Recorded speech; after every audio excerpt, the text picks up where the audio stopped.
Good morning, YouTubers, family, and friends. Another beautiful morning here. John swimming in the pool.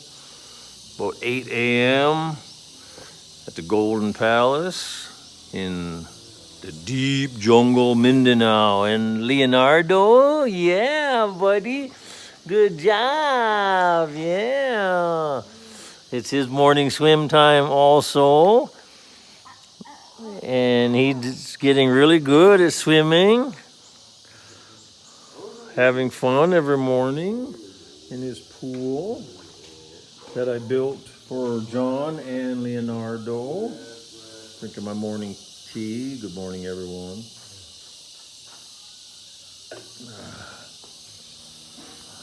Not much going on today. We got to go into town and do a little bit of shopping. I shouldn't say town. I should say village, the close village, Mapong here to our place.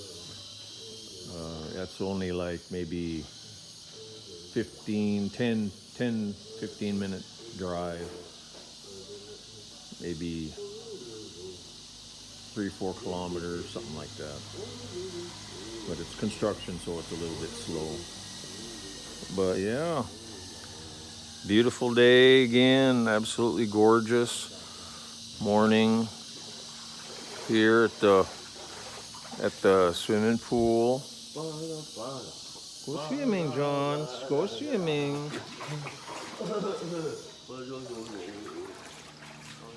So yeah, just walking around here, wondering when my electric bill is going to be here. Usually it's here on the 20th, but now that it's a net metering bill, it's completely different. I talked to my uh, foreigner buddy. He's from the U.S. also, and he lives in the city of DePolo, a little over an hour from here. That's where the airport is. And he said that he won't get his bill toward the end of the month. So today's the 23rd.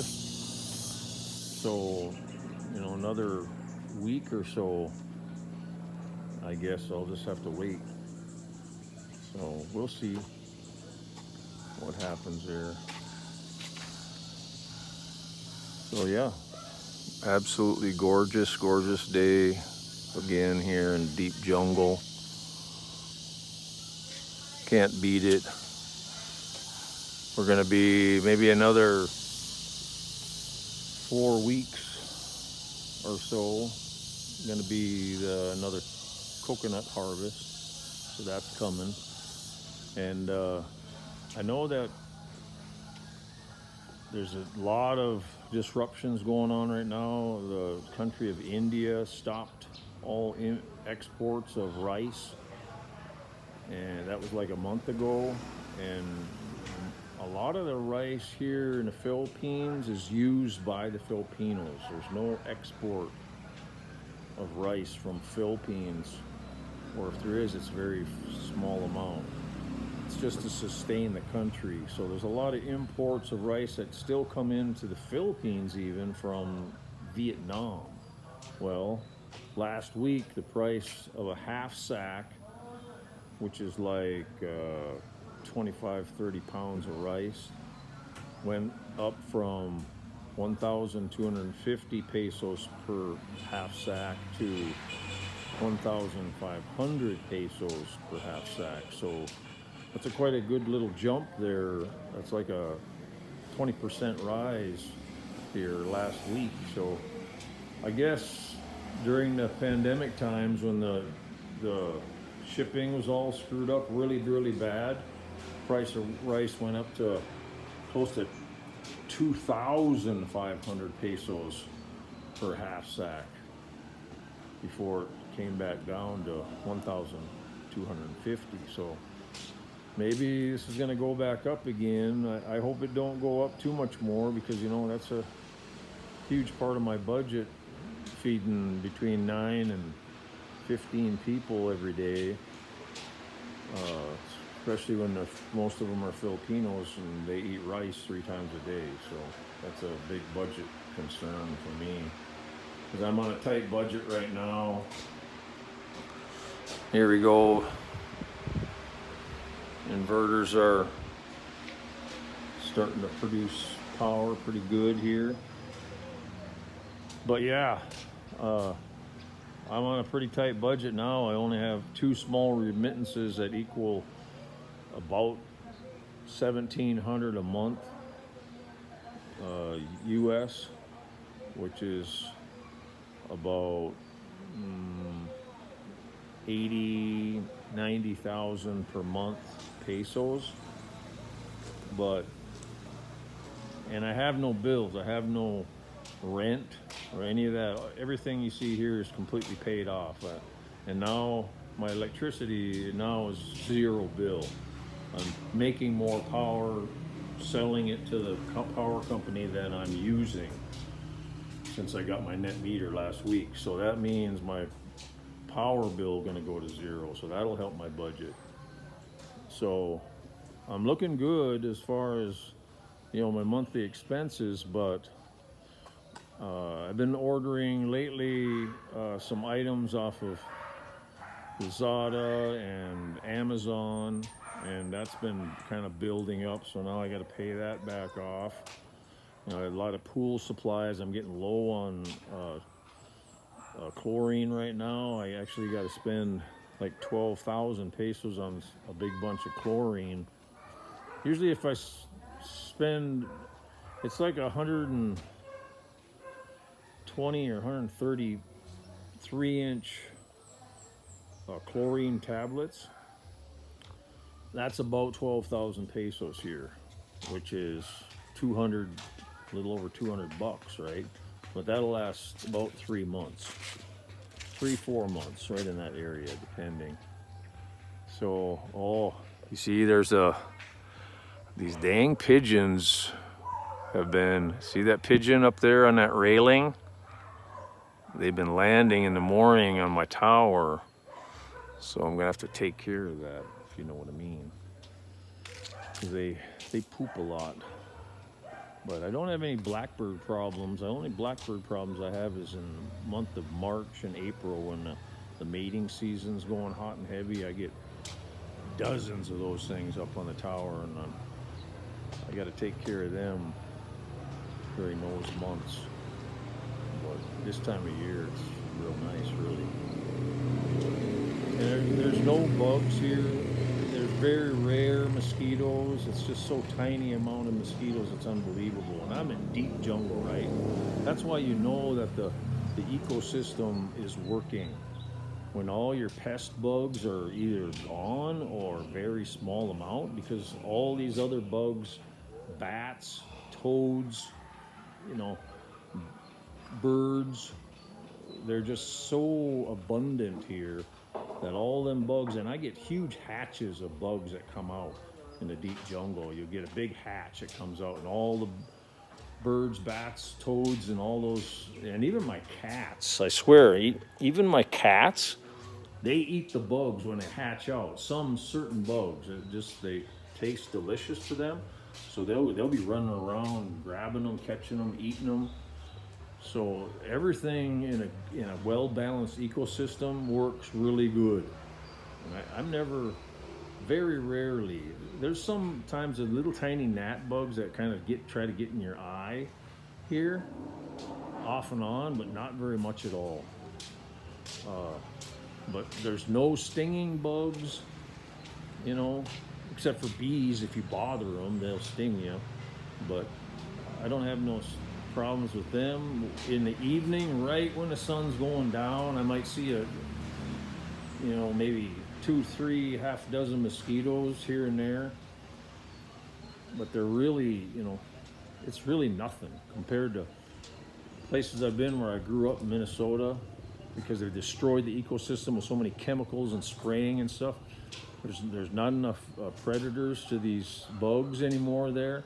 And there's just billions. I mean, your whole body gets covered with mosquitoes, and you can't even be outside. It gets so bad. So here in the jungle, still in the deep jungle of the Philippines, the ecosystem's great. Look at, I even got dragonflies, if you can see that. Lots of different varieties of birds, dragonflies. I mean, tons of insects and animals, birds that that eat all those stinking bugs. So it's absolutely beautiful. So in the early mornings outside, perfect temperatures, and in the latter evenings after 5 p.m., beautiful temperatures. You just got to watch it during your midday. Stay in the shade if you're going to be outside. Go in the pool, go in the air con. It's just too hot in the midday. Like right now, 82 degrees at almost 8:30 a.m. on the 23rd of August. There's a teeny tiny bit of a breeze, but it's beautiful. So anyways, I hope that helps you out on if you're thinking about coming to the Philippines. My recommendation is come to the Philippines. Don't depend on any kind of a credit or any kind of insurance. Just have cash and be able to keep your country's bank account open and just do remittance through Zoom or Wise or some of these other remittance companies to all the pawns. You can remit to the pawn shops. That's what most people do, most foreigners. El Mulier, Palawan, pawn shop. There's a couple other ones. Usually those are the only two I use, El Mulier and Palawan pawn shops. And I can remit whatever amount I want through Zoom or Wise or Western Union or whatever. I don't use Western Union because they're a ripoff, but Zoom is immediate. You just have to set up the account, and you can do it in your own name or you can do it in your Filipina girlfriend or wife's name. And I recommend don't waste your time being here single, because you will end up getting yourself in trouble. So, find your Filipina online. That's, usually if they've never been married and they don't have children and they're in their late 30s, their clock is ticking and they want children and they want to, go forward with their lives and get married. That's your best bet right there. Late 30s, because they want to settle down, have children, get married, and make sure you get married in the Philippines, because in the Philippines there's no divorce and there's no way after marriage that your Filipino wife can ever scam you. Yes, you guys are going to have problems. There's no doubt in my mind, but let your love grow for each other together. As your marriage progresses, each year in your marriage, you're gonna love each other, start to understand each other. Your marriage is gonna grow, I guarantee it. But there's gonna be times where you're gonna have problems, and it's gonna be a low point of your marriage. But you know what? There's no out, because there's no divorce. So you guys married each other because you love each other, right? And then you're gonna work it out. Eventually, you're gonna work it out, and your marriage is gonna survive, because there is no out. There is no divorce to get out of it and to fail and to give up. So then you can have children together. Just one of my real good friends of my brother. My brother comes to the Philippines half the year in Luzon, right? He lives north of Manila on Luzon, and his Marine Corps buddy has been with the Filipina now for several years, and they actually just recently, she become pregnant, and they married after being together for several years, almost 7-8 years, and they just had their first child, a boy. Congratulations to you guys of that, Jeff and Chai. Excellent. That's what I love to see is foreigner coming here, doing your best to make your marriage survive, and having children, so your family's really solidified, and you become a part of the culture of the Philippines, which is the only last Christian stronghold in the world as a country of freedom and a Christian stronghold.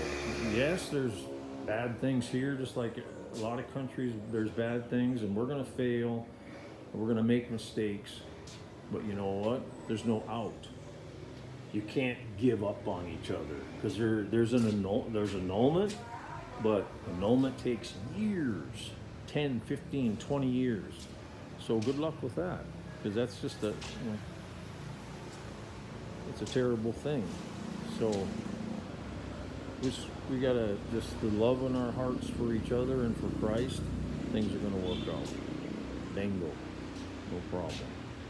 So love you guys. Just keep on trucking. Stay safe. Stay off of motorcycles as much as you possibly can.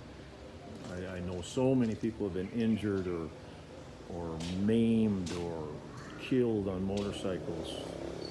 When I was a young man, my best friend lost his leg on a motorcycle, and that was in the U.S. Here, because it's 80% motorcycles on the road, it's worse. There's every single week I hear of another person, neighbor, friend, acquaintance, whatever, getting injured or killed on a motorcycle. So please, if at all possible, save your money, buy a used secondhand 4-tired car or truck or van.